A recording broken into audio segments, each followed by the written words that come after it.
Is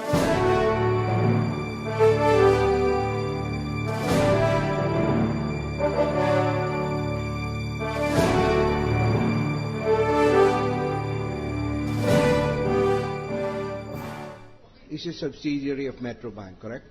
Yes, Your Honor. How many percent of the stocks of PS Bank does Metro Bank own? Or the holding company that Metro Bank uses? Metro Bank has around 76%. So Metro Bank is in effect the owner of PS Bank. Yes, Now, Your Honor. you're under oath. Did you talk with Mr. George T. before you came? No, I did not. Did you talk with Mr. Arthur T.? I did, Your Honor. You did. Mr. Arthur T. is the new Chief Executive Officer of Metro Bank. Is Yes, he Your Honor. also the Chairman of the Management Committee of PS Bank? He is Vice Chairman of the board. Who's the Chair of the Management or Executive Committee of PS Bank? The Executive Committee, sir? The Executive Committee actually would be Mr. Arthur T. Mr. Arthur T, sir. Arthur T. That's I asked you earlier if he was Chair of the Executive or Management Committee.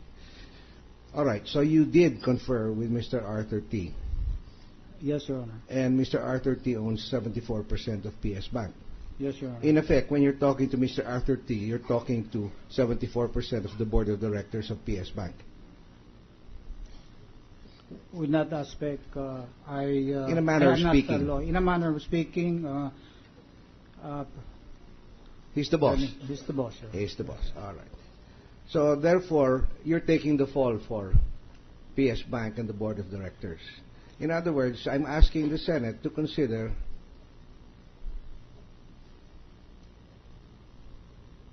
subpoenaing the board of PS Bank to produce the documents. So now it will not only be you who will be cited or who would be in danger of being cited for contempt of the impeachment court, it would be the entire board of PS Bank. Thank you, Mr. Anyway, there's a pending matter. I would like to suspend the trial for 1 long minute.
Trial resumed.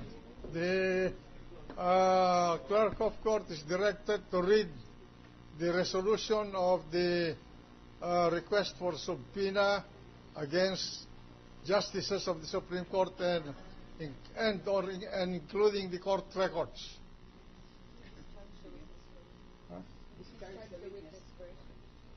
The witness is discharged in the meantime with